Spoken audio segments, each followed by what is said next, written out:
Magandang umaga po sa ating lahat. So, we'll be having our devotion this early morning.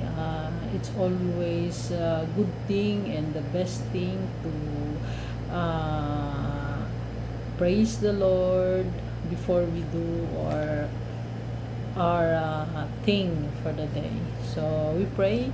Lord, we praise and thank you, Father, for this morning. Thank you for your love, for your mercy, allowing us, Lord, to wake up in the morning and, Lord, learn from your word. Give us strength, O God, and may the blessing of your word be upon us. Cleanse us, O God, that we may be worthy of your word, O God. Thank you, Lord. We bring back all the glory and honor to you. In Jesus' name we pray. Amen. So, ang reference po natin sa ating devotion ngayong umaga ay from Galatians chapter 5 verse 14 to 15. So, let me read it. Sabi niya, sapagkat ang buong kautusan ay nauwi sa isang pangungusap, ibigin mo ang iyong kapwa gaya ng pag-ibig mo sa iyong sarili. Ngunit kung kayo'y nagkakagatan at nagsasakmalang parang mga hayop, mauubos kayo.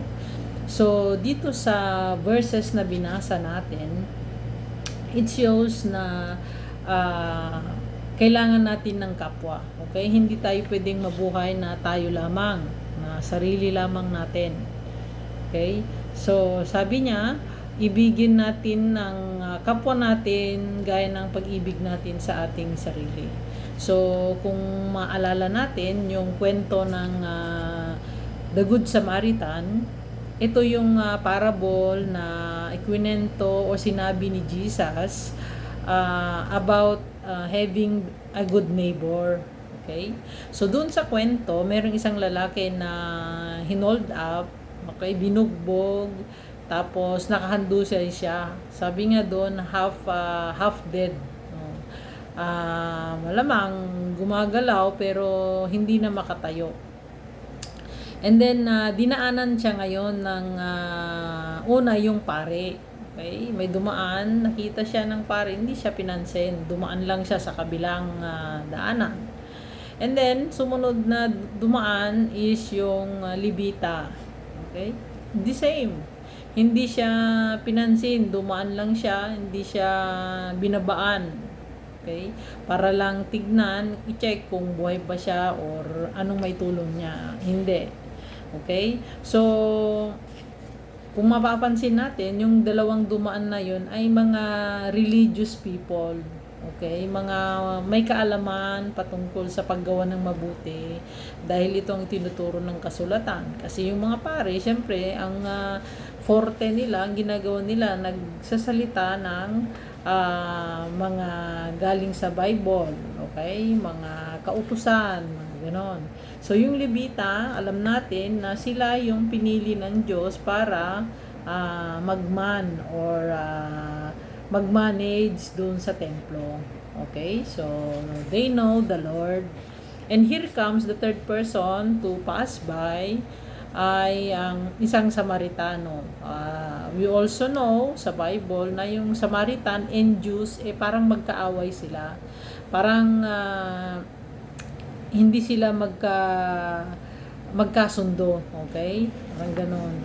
So, pero itong Samaritano na ito, nung makita niya yung tao na nakahandusay sa kalsada, bumaba siya, okay? Ginamot niya yung sugat niya, siguro may bandage, ganon. And then, dinala pa niya sa isang panuluyan or hotel, malamang. And then, ibinilin pa niya, okay? Nabilhan ng gamot, alagaan, and pagbalik niya ay babayaran niya, okay? So, yung pagtulong ng Samaritano is buo, no? Parang walang pagkukunwari, walang politics. Talagang tumulong siya. Yung sinigurado niya na yung tinulungan niya ay makakasurvive. Okay, hindi yung ay tama na, dinala ko na, bahala na sila. I did my part, 'di ba? Pero hindi siya ganoon. Okay? Inayos niya. So sabi ni Jesus, sino doon sa tatlo yung good neighbor? Ang totoong kapitbahay. Of course, no? Yung Samaritano yung tumulong, okay? Hindi siya sa salita kundi sa gawa talaga. Okay? Makikita na siya ang totoong kapitbahay. And so, dito balikan natin yung ating reference. Ibigin mo ang iyong kapwa gaya ng pag-ibig mo sa iyong sarili. So, kung baliktarin natin, parang sinasabi niya na kung ano yung gusto mo sa sarili mo, dapat ganun din yung gagawin mo sa iba. Okay? Sabi ng nanay ko dati, pag nagtira ka ng ulam ng ate mo, ng kapatid mo, dapat yun yung standard nung gusto mong maiwan para sa'yo pag ikaw yung wala. Okay? Pag ikaw yung absent sa kainan. Okay? Kasi lalo na pag bangos, okay? Buo yung bangos. Minsan ang naiiwan talaga, hindi na minsan, madalas, hindi naman naiiwan yung ulo, di ba? Naiiwan talaga yung buntot, yung matinik na part, okay? Thankful na lang tayo kasi meron ng boneless. Di ba? Okay, balik po tayo dito sa ating devotion. So, may nabasa rin pala ako no, habang dinidevotion ko ito. Merong nag-post sa aming GC. Sabi niya yun sa quote niya, sabi niya, if we could forgive ourselves over even after doing 1,000 mistakes, then how can we hate others for one mistake? No? Sabi niya, kung napapatawad natin yung sarili natin na nagkakasala ng libo, bakit hindi natin daw kayang patawarin yung iba na nakagawa ng isa lang or dalawang mistake sa atin? See? Parang it makes sense, no? So, inaano niya na magpatawad tayo. Kasi ibigin So, how could we love if we hate, no, yung iba? So, nandun na kung we love, we have to respect, we have to help, okay? Ano pa yung ng love? How are we going to show our love to others? Nandun yung concern, no? Nagbibigay ng concern sa kanila. At ginagawa natin sila ng mabuti. Okay? Walang reservation, selfless. Okay? So, it's really important na nakikisama o sumasama tayo sa mga pagtitipon sa ating simbahan. Kasi we develop yung relation natin.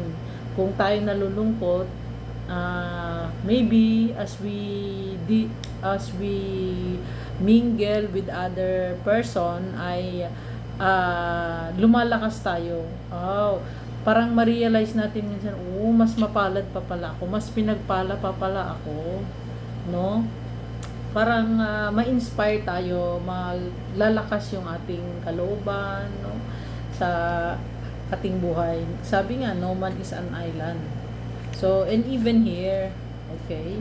So, ang standard pala ng ating pakikipagkapwa-tao ay yung sarili natin, no? How are we going to how we are treating ourselves, it should be the way we treat others. So hindi tayo double standard. Okay? Kasi yun din ang sinasabi ng salita ng Diyos. So maging dun sa ating komunidad, sa ating barangay,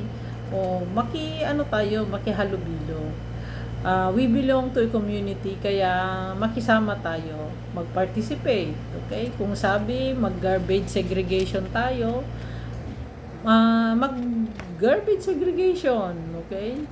Pag wag pakawalan yung aso natin, sabi ng ating barangay, itali natin yung ating aso para hindi makakagat. May manghiram ng gamit natin ng martilyo, di ba? May magpatulong, mga ganon, gumawa ng assignment sa mga estudyante. Tulungan natin pero hindi magpakopya. No, iba naman na yung usapin pag nagpakopya. Okay? Kasi masama 'yun Okay? So, ano pa yung sabi niya dito?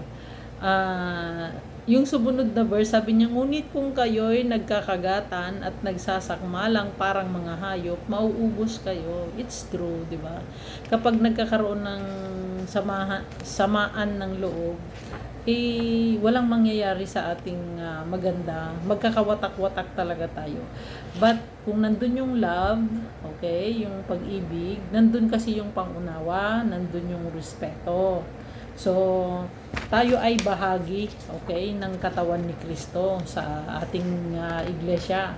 So, kung bahagi tayo ng katawan ni Kristo, ng isang katawan, natin, take it example, yung parte ng katawan natin, di ba pag masakit yung thumb mo, okay, halos masakit din yung kuko, di ba? Parang iba yung mood mo.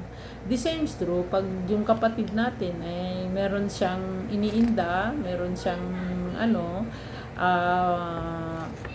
sakit, 'di ba? Parang dapat nararamdaman din natin. 'Di ba? Hindi natin pwedeng ipagwalang bahala kasi bahagi siya ng katawan ni Kristo eh. So tayo 'yun yung bumubuo. Merong magaling sa pag-ushering, magaling kumanta, magaling sa praise and worship, mga ganon, sa instrument, di ba? So, may kanya-kanya tayong gagawin. So, sinasabi rin dito sa atin ngayon na hindi pwedeng wala din tayong gagawin. Hindi pwedeng uupo lang tayo, di ba? Maybe we could share, di ba? Maybe merong gift tayo na hindi gift ng iba, no? So, maganda na i-share natin kung ano kung saan tayo malakas. Hindi ko rin sinasabi na kung saan tayo mahina i-share natin. Hindi natin i-share din natin. Kasi from there, pwede tayong makapulot ng payo ng ating mga kapatid. So, mapapansin natin dito na salita, na ginamit na salita dito yung nagkakagatan at nagsasakmalan. Okay? Hindi ito sinusuntok or sinisipa. So, ang involved dito yung bunganga. Kasi, maraming nagkakasiraan dahil sa mga word. Okay? Sa mga salita na binabanggit. Alam na, yung mga marites. Okay? Yung mga, ito yung sabi nga yung napaka-powerful nito. Okay? Pwede itong magwasak ng pamilya, pwedeng magwasak ng pagkakaibigan, pero bakit natin hahayaan? Okay? So, kaya nga, ang sabi ng Diyos, okay, ibigin natin ang ating kapwa tulad ng pag-ibig natin sa ating sarili. So, kung tayo ay magsisikuan, magsasakmalan, sabi niya, tayo ay magkawatak-watak. So, kaya po, as we get along with our brothers and sisters in the Lord or our family, we shall be sensitive to their feelings, okay? We shall not be judgmental, okay? And if we think what we say can cause misunderstanding, we better shut up our mouth, okay? Huwag na nating sabihin. In short, we shall be helpful to others, or we may be the source of strength and inspiration of others. So, sikapin natin na hindi tayo nagko-cause ng division, nagko-cause ng hindi pagkakaunawaan, kasi hindi yun mabuti. Hindi gawain iyon ng bahagi ng katawan ni Kristo. So, dapat tayo ay nagkakaisa. Kung masaya ang isa, we should be happy for them.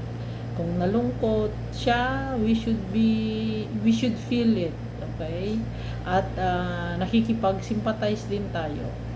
So, maraming salamat po, and nawa ang ating devotion ay magamit natin, okay, as we deal with our daily lives. Okay, ibigin natin ang ating kapwa tulad ng pag-ibig natin sa ating sarili. So, kung nagkakasamaan ng loob, hindi yun mabuti. Okay? So, wag natin watak-watakin ang katawan ni Kristo. Dapat buo tayo. Amen? So, maraming salamat po. God bless us all, and shall we end in prayer? Lord, tunay nga pong napakabuti mo. Patawad, Lord, sa mga nagawa naming kasalanan sa aming mga kapwa. Naway Lord, tulungan mo kaming maging daluyan ng iyong pagpapala, daluyan ng kalakasan, daluyan ng inspirasyon sa aming kapwa. Gamitin mo po kami, Ama, sa iyong kaparaanan.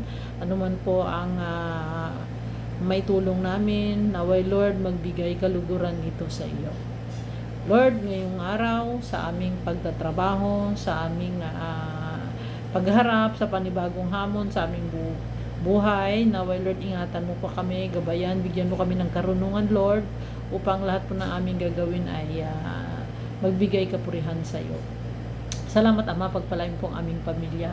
Lord, we pray healing sa mga may sakit. We pray joy, Lord, sa mga nalulungkot. At ikaw po ang manguna sa buhay ng bawat isa. Salamat, O God. Sa iyo po ang papuri at pasasalamat. Itong aming dalangin sa pangalan mo, Jesus. Amen. God bless us all.